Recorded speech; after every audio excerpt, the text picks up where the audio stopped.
the workshop today we bought this massive Scots pine.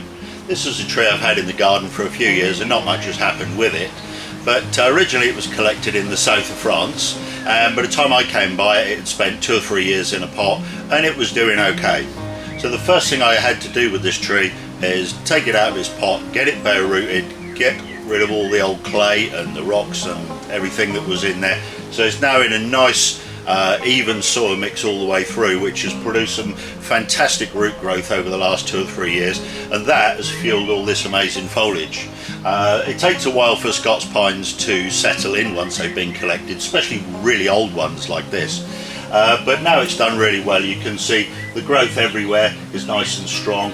This has not been pruned or touched for a couple of years. We've got massive buds, we've got nice even foliage all the way through, so I'm quite happy that we can begin to do some work on this. Because of the size of this tree and what's involved, obviously it's not going to be a day's job. So what we're going to do is try and break this video into chunks so that you can see how the work progresses step by step. So just having a quick look over this tree, you can see this got this sort of real nice base. This branch here was alive originally, but the foliage was a long way out, and I decided a couple of years ago that we really didn't need that.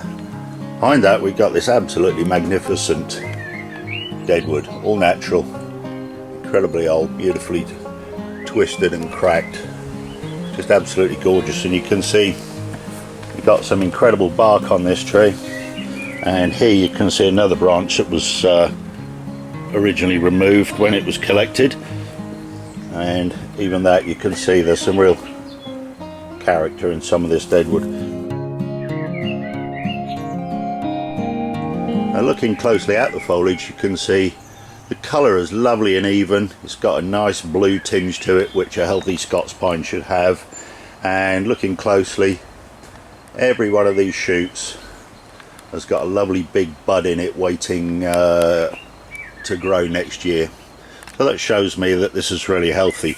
And even the inner parts have thrown up lots of back budding, and so we've got lots of nice compact foliage. But what we have got is just way too much foliage for what we're going to need for this tree. So additionally, what I'm going to do is just clean it all out, pull all the dead out, cut the weak stuff out. There's some dead stuff in here, get rid of that, and really open it up and see what we've got to work with. But it's important to me in bonsai to work on healthy trees. We don't want to ever disturb the tree to the point where we knock it back. We don't want to induce more stress in the tree than we have to. And so taking a measured approach and taking our time to work on these things makes a huge difference to the recovery of the tree. And also, if you're working in stages, you're working step by step, there's a lot less risk involved than if we were to try and do this all in a day. So overall, this is an incredible and really old Scots, and hopefully we'll be able to turn it into something quite presentable.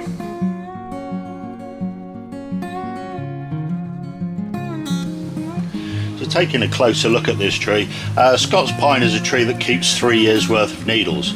It's now autumn in the UK, and what's happened here is you can see all this yellow, and that is the 3rd year needles now beginning to drop. They've finished their time on the tree, and so all of this needs to be cleaned out. So looking at this branch as an example, you can see the end of this is very strong, but then if I just open that up, you'll see in here these shoots are much smaller, and we've also got lots of little adventitious buds here. But what you can see, hopefully, I'll get that one out of the way, you can see here we've got a knuckle developing. We've got 2 here, we've got 2 there, and then we've got all these little ones. So part of this pruning technique is tidying this out. I know it goes against the grain to be cutting back budding out of a pine, but in this instance, in the first styling, that's what we're going to have to do. So you can now see, hopefully, just with a couple of cuts, let's just clean that out so that we've got nice clean junctions in there. We've got some back buds, and if I show you this one, here we take the old needles out, and then we've got, you can see there we've got 3. And what I'm going to do here, because it's a very strong part of the tree, you just go in, take that middle one out and keep those two. So this branch, or this twig, has only got the one on it. So we take the old needles, it looks like a couple of buds at the base, and so that's that one clean. This one, a little cone popped up in there. We've got one or two back buds. This one here we've got two on. So we take those needles out the back, and here we've got one long one, one short one. We'll keep those both the same length and take a few needles off the longer, stronger one, so that ultimately they're more or less the same. And then here, exactly the same going on. We've got a little bud at the base of this year's growth. So we just pull those needles and hopefully you can just about make out. That's all nice and clean, and that's ready for wiring. Looking at this part of the tree, we've got a nice thick branch up here, and I want to look at this one. Now all the strength on this one is down here on the ends, but you can see back here we've got four really good strong back buds that are sort of 3 years old. So we're not going to need all that length, so we can take that and just clean those older needles out of there. And hopefully you can see now we've got four on there on a nice thick branch, so when we wire that, wiring stuff this thick works really well because it'll stay in place quite quickly. Now this one up here is really thin, it's got relatively little on it, and if we're to wire that, it's just not going to stay in place. So we can get rid of that, and by using these little short stubby branches we end up with something that's, like I say, going to stay in position much quicker and much easier. Plus with four shoots on the end there, that branch is going to grow really well.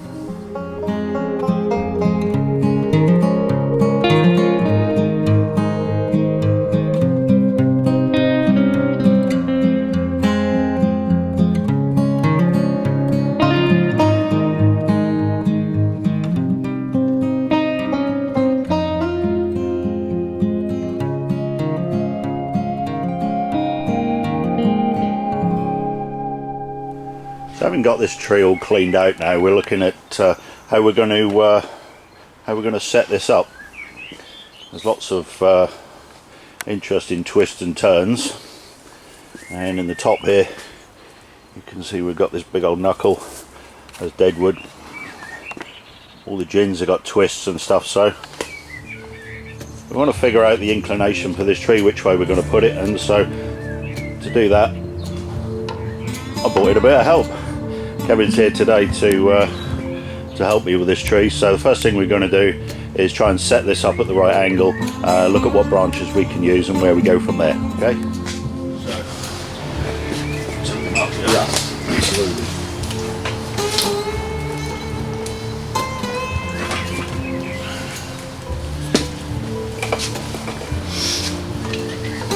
I think the little strategy, great. Yeah, make sure it's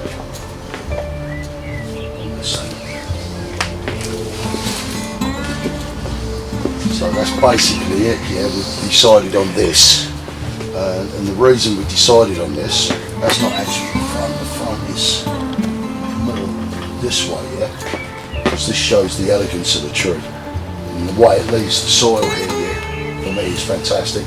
Graham agreed. Yep. The other thing is, right, yeah, is I always talk about the story of the tree. And this part will indicate, yeah, that one time, yeah, it was a Kabadachi type style tree, yeah, with multiple trunk, and these trunks died off, yeah, and then they would be in this position, yeah, where you've got the suppressed one, yeah, the dominant one, and it makes sense this way. Also, right, yeah, there's a great deal of elegance, yeah, brought out of here, and this great big knuckle here at the top, looks less dominant. So that's the position we've decided on.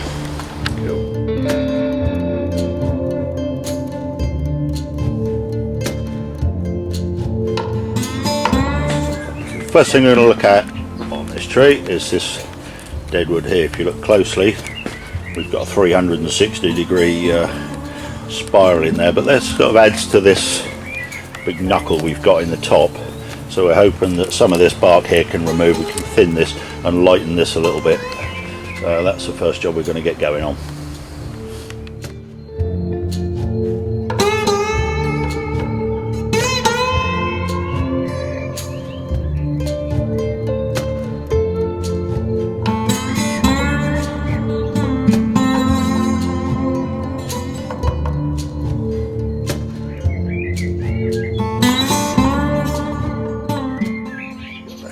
Yeah, see, I hate doing this, yeah, but it's going to have to be done, yeah, you know what I mean, you know.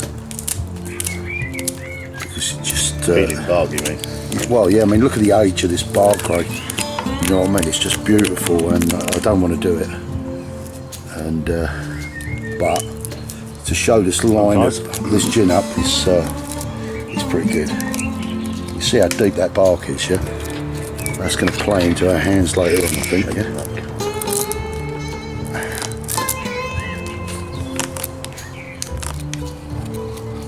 That's all resin in there. You can see this thing go right around on itself.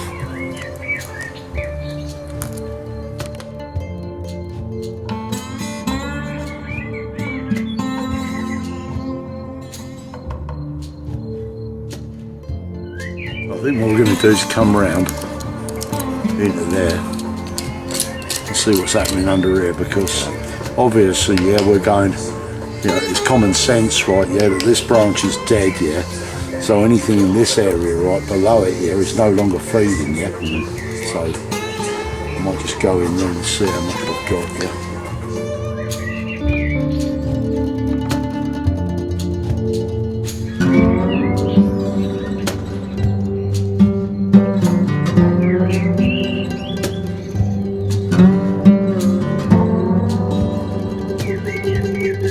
I think for now we've got the bulk of this done. What Kevin's just done here is just heated this up and bent it to a more attractive angle, so we've got now a nice 360-degree turn in that. So just need to thin this end down and that'll be that finished for now. It's quite amazing when you've got pines here and they've got, you know, inherent resin here inside them, yeah. You know, when you burn them like that, yeah, even if they're dry wood, yeah, you can still bend them, yeah, they still loosen up and bend. Yeah. So this bark where Kevin's got his hand is just all dead stuff, and as you can see, it really doesn't help the taper on this trunk, so with a little bit of work we could just pop some of that away. There's so much thick bark on this tree, we can get away with that.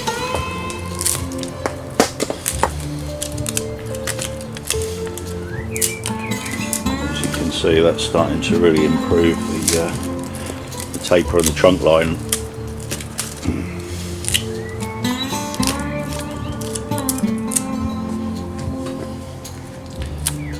So much thick bark on here, and there's a lot of callus tissue there as well, so that's why we can do this. Looking at this, you can see where Kevin's just removed this bark from here. And you can see we've got masses of thick bark here just soaked in resin, which is why we can get in here and remove some of this without any problem.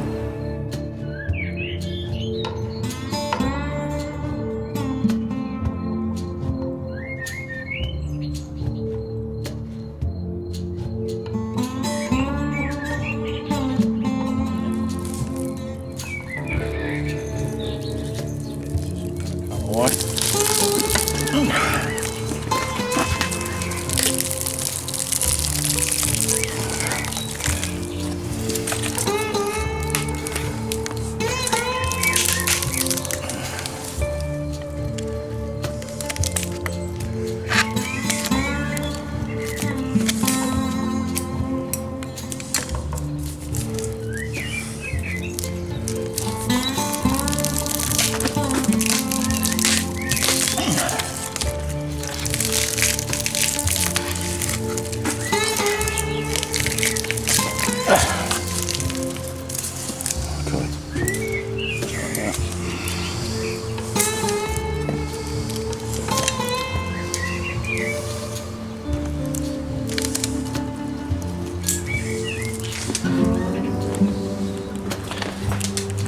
go.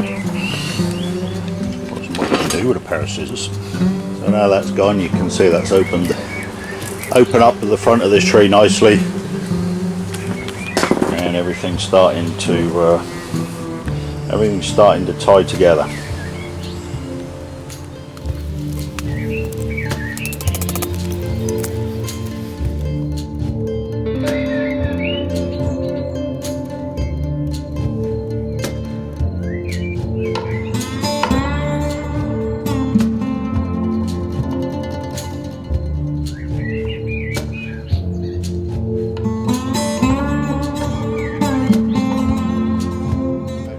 Get old knots like this, yeah, because this thing's been growing in the mountains here and it's so old. You know, if you grab hold of the knot here, sometimes you get a really nice feel underneath.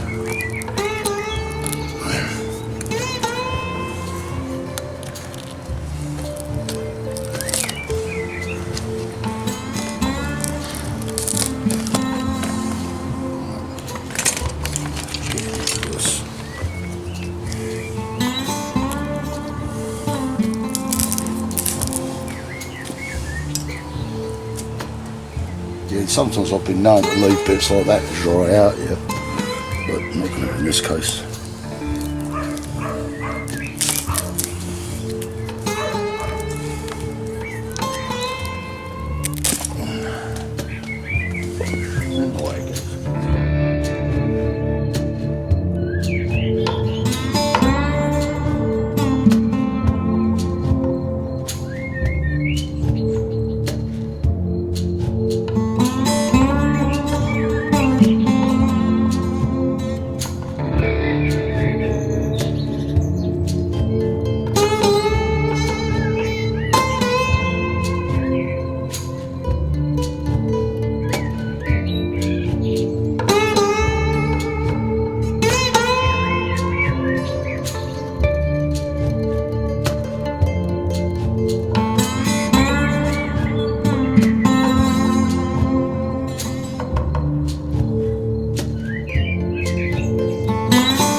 So now we got rid of these big lumps of wood, and you can see the tree's looking a lot more elegant than it was. We've sort of really managed to reduce the reverse taper quite significantly, and so I guess now we need to turn our attention to the branches. Start putting them in the right place, which means wiring. That's what I'm doing. That's what I'm doing here. Yeah. There it goes.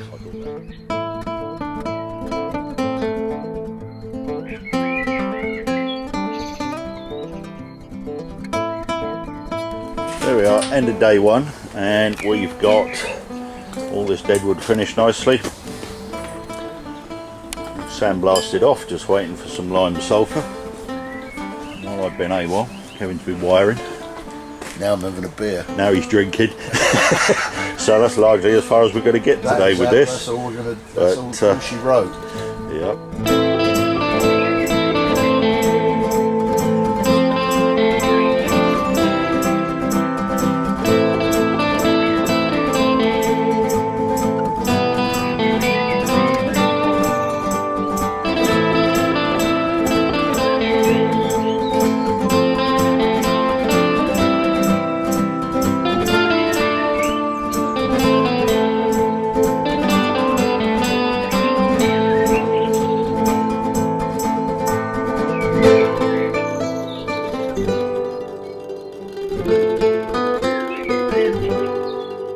There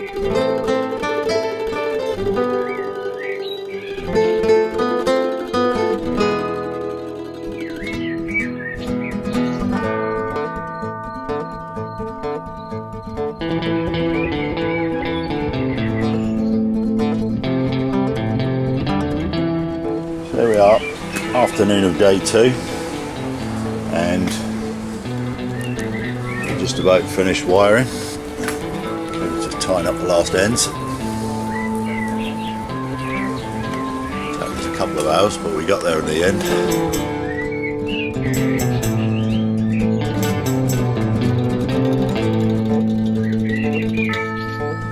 Now the wiring's finished, Kevin's going to start placing these branches. No idea where he's going to start. Right. What do you reckon, mate? Well, the thing is, right, it's quite a complex tree, right, yeah, it's all coming from one area. So what I'm going to have to do, right, yeah, when I get a tree like this that's particularly difficult, what I do is start with the apex first, yeah. So, you know, that is a difficult apex to do, yeah. So what I'm going to do is the apex first. Once I've got the apex done, we've cracked it, yeah, you know. Yep. Then we can start placing all the pads.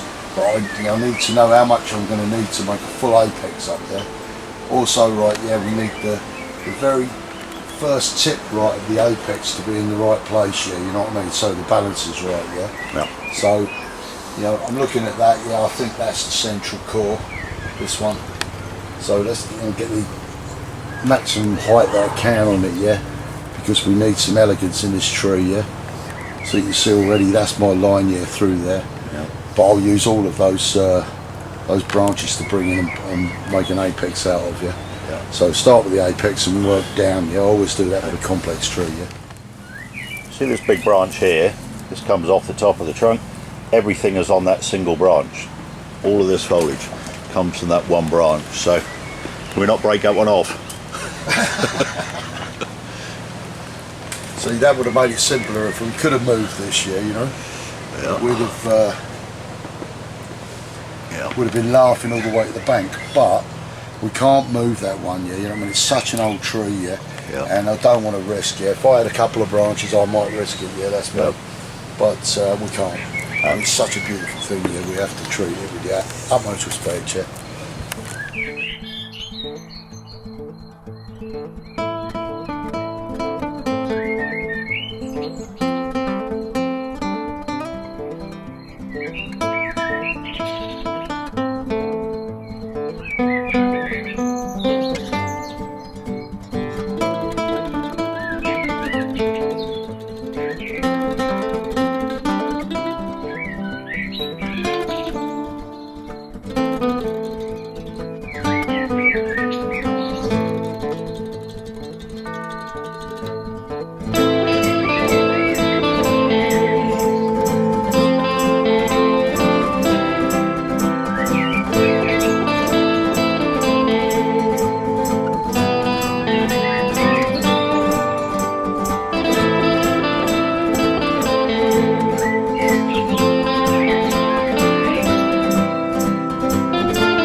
Trying to resolve here, we got this lower branch. There's one big branch coming from here, and then you can see we've got these big thick ones, but in reality we've got a little bit too much length, a little bit more than we need, so we're just trying to figure out whether we can shorten those back and what we're going to use before we randomly chop something off. We decided, obviously the wind direction of the tree is going this way, yeah. The reason we've done that is because of this deadwood. You know, that deadwood wouldn't be there unless the wind was coming from that way, yeah, you know, where the weather's hitting the tree first. So we're going to extend this right and try and shorten this. So that's the idea anyway.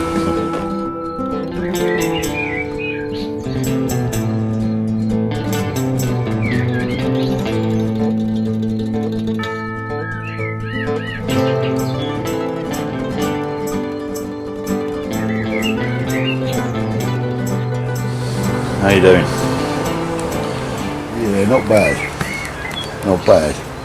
It took 2 of us to start this, I'll tell you.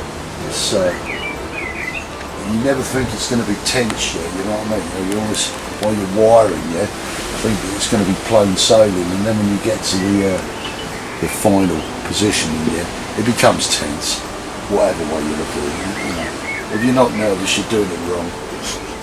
That's what I would say.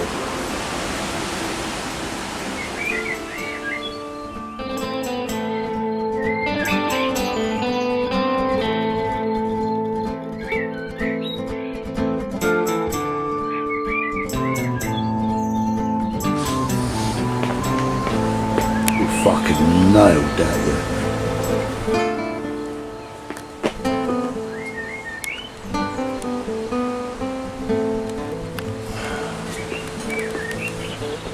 So are we happy?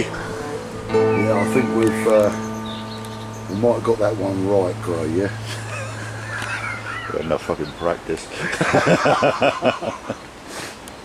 Yeah. That is not a bad 2 days work, man. That is not bad at all.